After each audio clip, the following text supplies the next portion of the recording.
Hi everyone, welcome back to my channel. I'm so happy to have you here, and today we are going to be working on my 2024 tier ranking list for fantasy.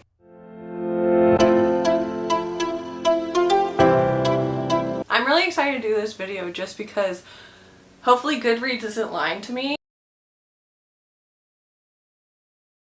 and telling me that these are all the books I've read when there's more that I might have read.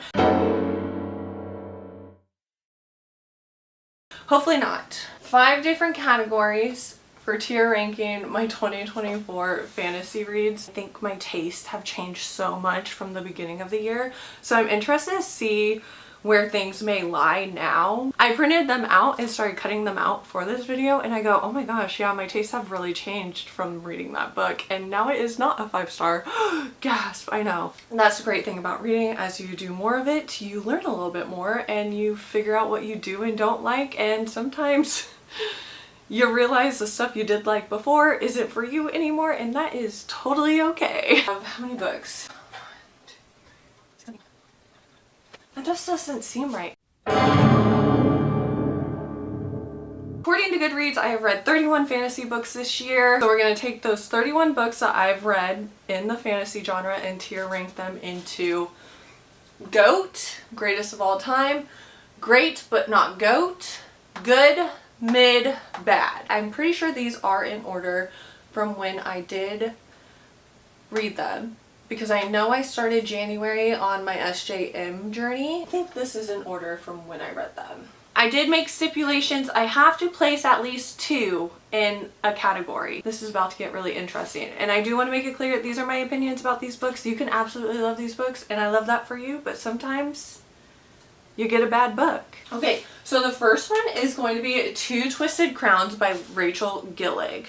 I started the year off with a banger. I loved this book. Now, this is the Shepherd King's duology by Rachel Gillig. This is her first duology, if I'm correct.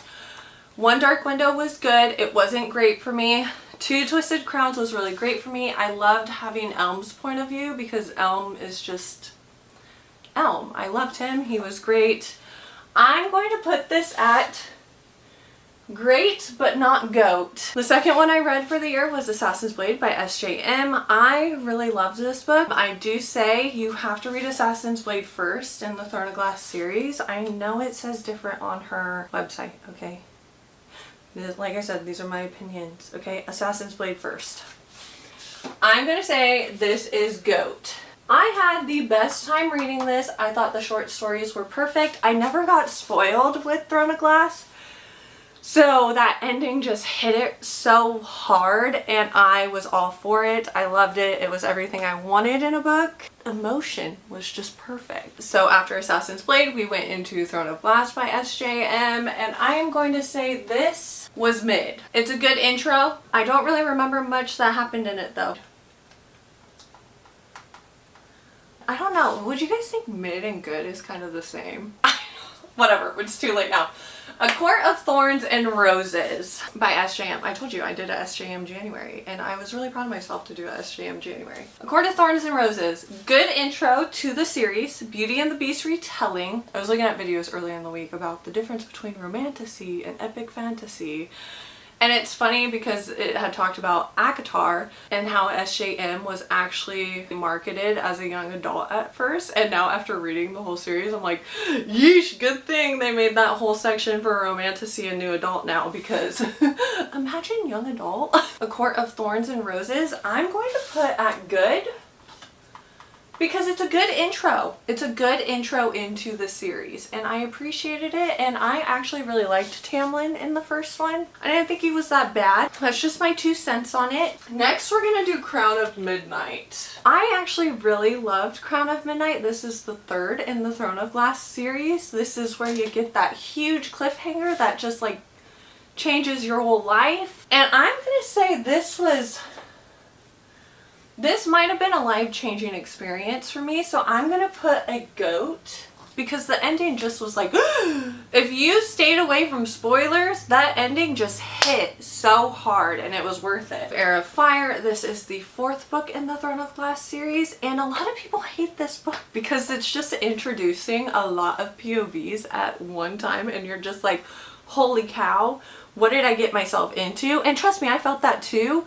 But I think I enjoyed this so much because of the different POVs, and where we were at in the story was just so interesting. We're gonna put Air of Fire at good because I did enjoy it. I had a good time reading it. It didn't change my life. It wasn't great, but I did have fun reading it, and it wasn't hard for me to get through. A Court of Mist and Fury by SJM. This is the second in the ACOTAR series. This is where we get to the infamous man who is all over the place. And I'm gonna say something. I think he's a little overhyped. In my honest opinion, I do think he's a little overhyped. So we're gonna put A Court of Mist and Fury at good. Good. It wasn't life-changing for me because I kind of think he's a little overhyped in my opinion. So, you know. Next is going to be Queen of Shadows by SJM. This is the 5th book in Throne of Glass. I enjoyed this. I really liked the idea of, there was one certain POV that I really enjoy in the Throne of Glass series, and you get to know her a little bit more in this book. I'm gonna say it. I think Throne of Glass is mid now that I'm later in my reading journey. I don't think it's the best series I've ever read, and I don't think it's going to be a great series I've ever read. I think it's a good series. I think it's good. I will say Queen of Shadows though was great, but not GOAT. God, the hardest part is doing the tier ranking for SJM. A Court of Wings and Ruin.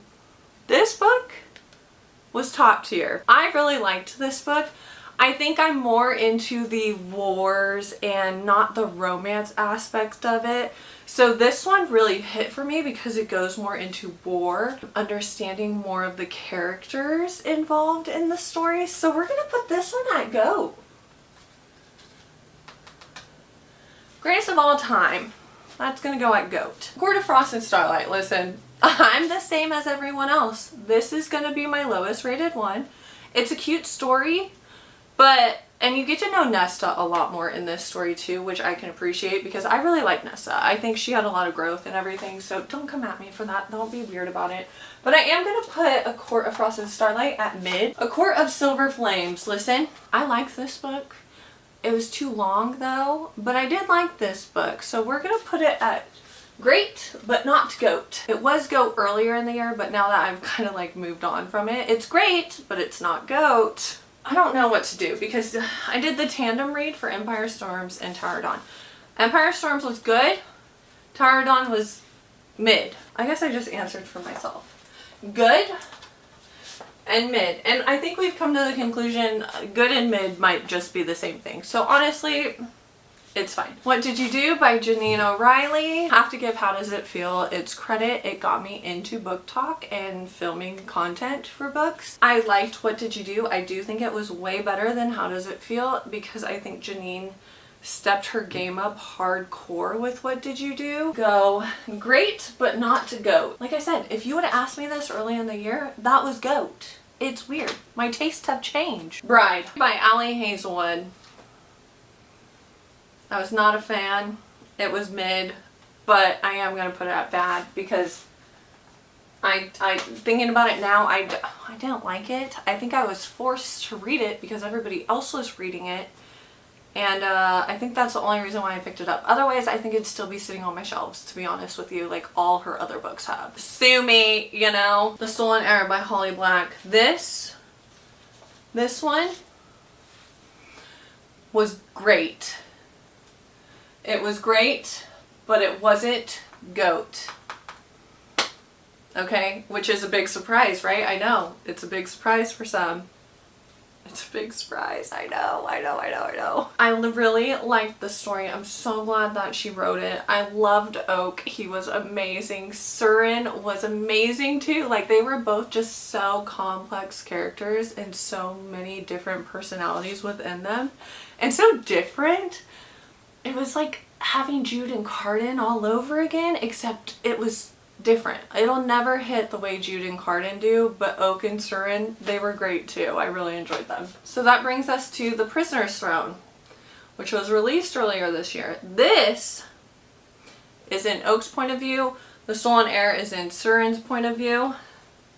Oak's point of view was precious. Oak's point of view really kicked the story off for me. I loved having his point of view just because I was so nervous about what was going on in the first book with him, because you don't really get to, like, you get to know him but in a certain light, right?